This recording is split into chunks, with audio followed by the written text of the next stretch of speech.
Bismillahirrahmanirrahim. Assalamualaikum warahmatullahi wabarakatuh. Selamat ketemu lagi Mas Mbak dalam perkuliahan statistika pendidikan pada siang sore hari ini. Insya Allah kita akan belajar diskusikan mengenai model politomus untuk unidimensional teori respons butir atau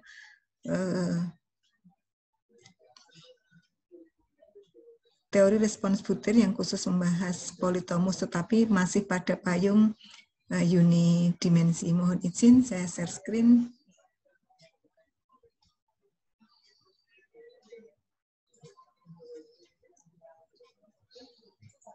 Ya, perkuliahan ini masih lanjut perkuliahan yang terkait dengan statistika pendidikan.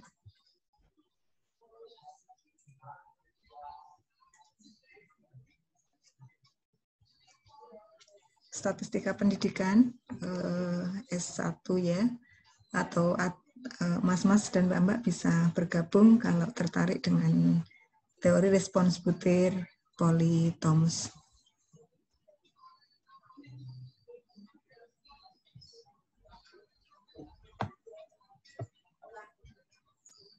Mas-mas, mbak-mbak, sebelum ke model matematisnya, kita diskusikan dulu yang dimaksudkan penskoran dikotomi dan politomi. Meskipun di penskoran dikotomi sudah bahas, kita review lagi ya. Insya Allah kita bedakan dulu bedanya penskoran dikotomi dan politomi atau dikotomus vs politomus. Misalkan mbak-mbak pada suatu instrumen ditanyai mengenai kepemilikan HP untuk digunakan dalam pembelajaran daring. Jika memiliki, nanti diberi skor 1, tidak memiliki skor 0. Jadi hanya ada dua skor, yakni skor ya tidak, atau memiliki dan tidak memiliki, atau 1, 0. Seperti ini merupakan contoh penskoran dikotomi. Jadi penskoran dikotomi, semua data itu hanya disajikan dengan dua kasus, atau ya tidak, 0, 1, dan seterusnya.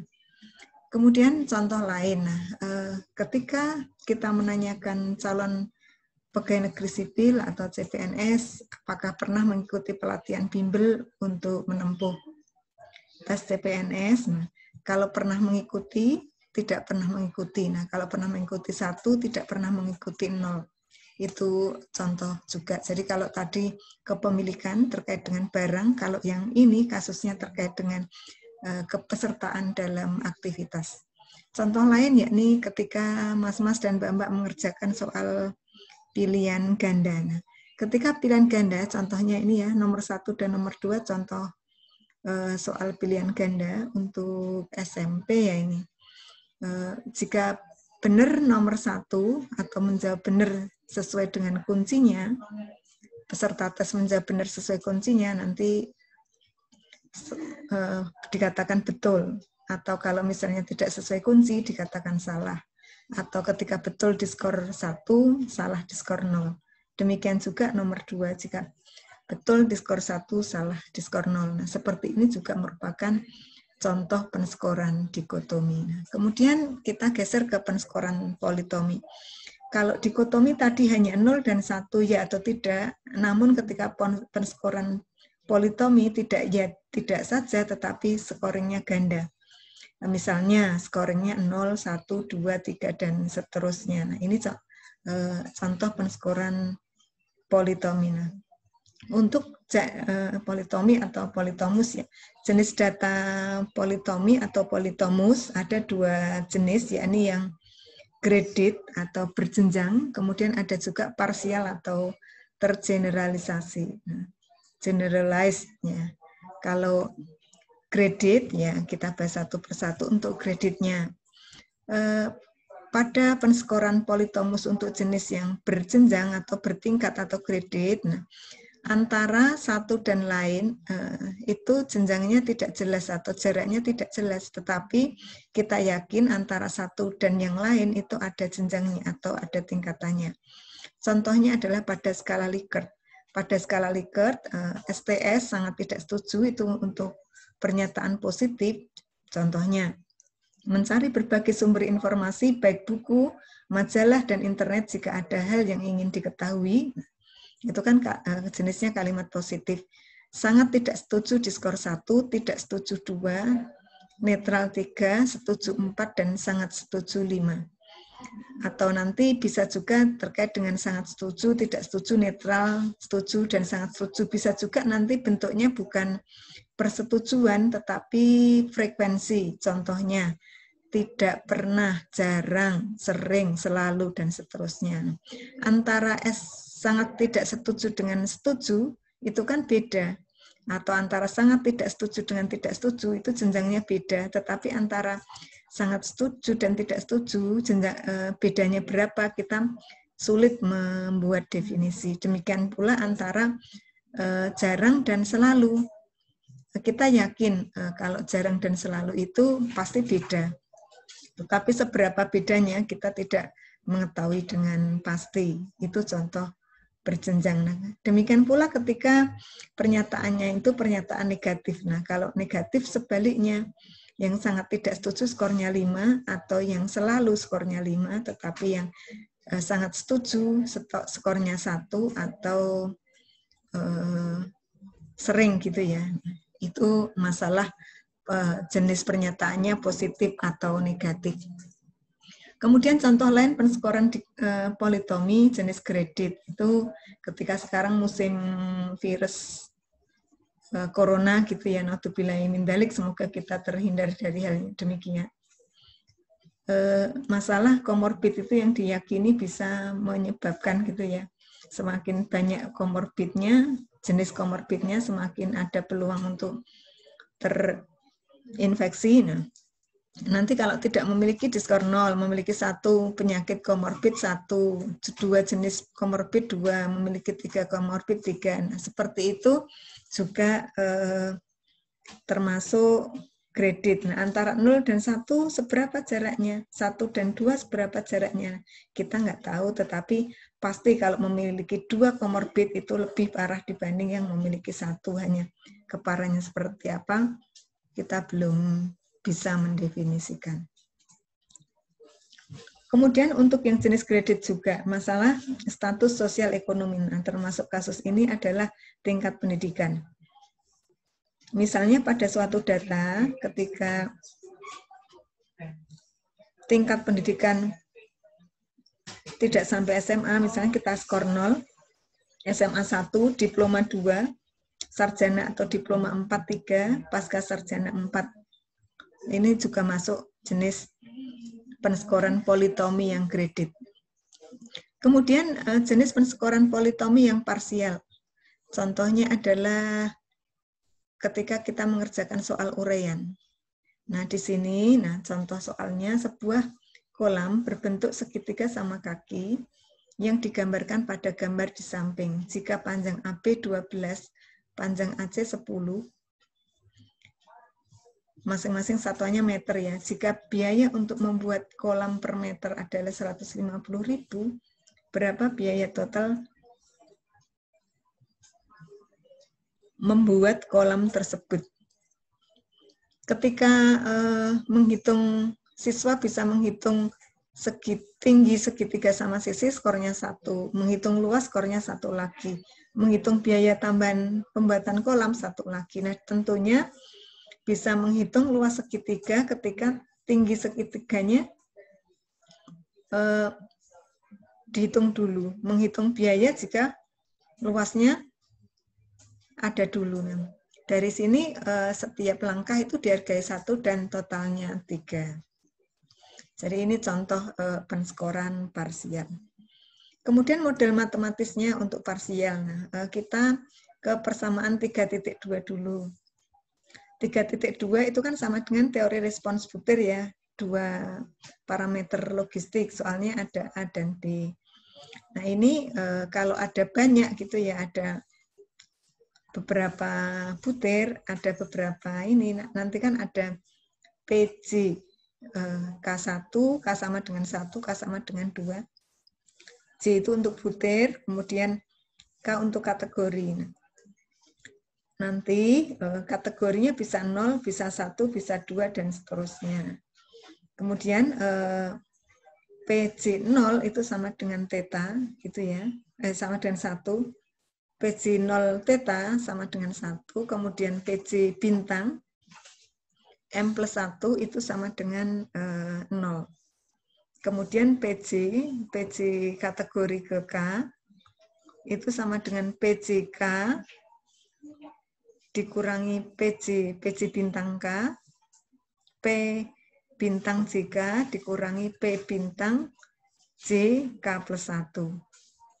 Jadi dikurangi dengan setelahnya gitu. Nah, jadi itu nanti kalau misalnya ada 2 kategori berarti nanti PJ 1 dan PJ 0 gitu. Kalau untuk ada 2 kategori 0, 1 kategorinya 0, 1, 2 berarti PJ K2, K sama dengan 2, K sama dengan 1, sama K sama dengan 0. Nah, ini paling sederhana dari politomus ya. Itu yakni modelnya GRM. Kemudian ini ya, untuk GRM ini harus terurut. Jadi antara 1 dan 2 itu ya antara kategori 1 dan kategori 2 itu harus urut. Semakin banyak kategorinya, semakin sulit butirnya gitu. Jadi yang paling kiri itu paling mudah dan yang paling kanan paling sulit. Kemudian kata kunci GRM terurut ya. Jadi ketika contohnya ketika untuk sekolah SMA sama tidak sampai SMA itu kan berarti SMA lebih sulit dibandingkan tidak sampai SMA. Demikian pula diploma itu lebih sulit dibandingkan SMA. Sarjana itu juga lebih sulit dibandingkan diploma. Ya, diploma 1, diploma 2, dan diploma 3. Dan pasca sarjana tentu memperoleh gelarnya lebih sulit dibandingkan dengan sarjana. Nah, jadi di sini semakin besar skornya, berarti semakin sulit skor itu diperoleh dibandingkan skor sebelumnya. Jadi kata kuncinya adalah terurut. Jadi contohnya gini, ini ada 2 kategori. Yang kita hitung yang merah dulu, yang kanan. Ini pada kasus A sama dengan 1, B sama dengan min 0,5. Nah, ketika seperti ini P bintang 1, nah ini P bintang 0. Nah, jadi memang ada, sebentar nih kebablasan ya ini. Jadi ada P bintang 1, ada P bintang 0. Nah, P bintang 1 yang asli P bintang 0 itu berarti 1 dikurangi P bintang 1.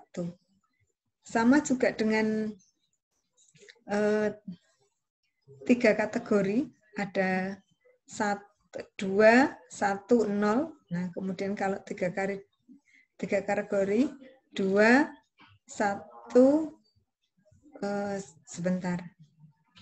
Ini, yang ini 0, 1, 2, 3. Begitu ya. Ini untuk yang 5 kategori, nah mirip-mirip ya. Kemudian nanti ketika kita sudah selesai, kita bisa melakukan uji kecocokan model ya. Uji kecocokan model bisa kita lakukan seperti kemarin kita melakukan uji kecocokan model pada teori respons butir unidimensi, model ras atau model 2PL dan 3PL. Jadi caranya diurutkan dulu kelompok siswa, kemudian diurutkan, kemudian menghitung probabilitas hasil observasi dan harapan, kemudian menghitung nilai G kuadrat. Kemudian contoh menghitung nilai G kuadrat bisa menggunakan nilai G kuadrat dari Yen, gitu ya. Rumusnya ini. Kita sudah praktek kemarin, hanya nanti kategorinya mulai dari J sama dengan 1 sampai 5 ya. Misalnya ya.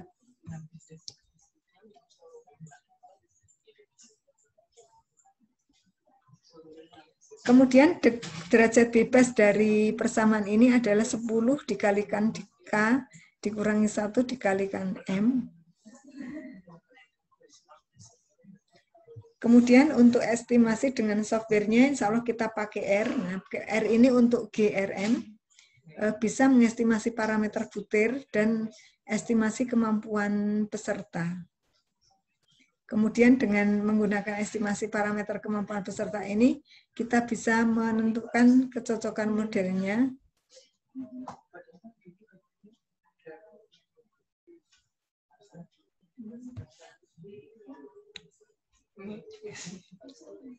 Kemudian untuk ini kecocokan modelnya jadi menggunakan manual dengan hasil dari R. Setelah kecocokan model menghitung nilai fungsi informasi dan kesalahan pengukuran.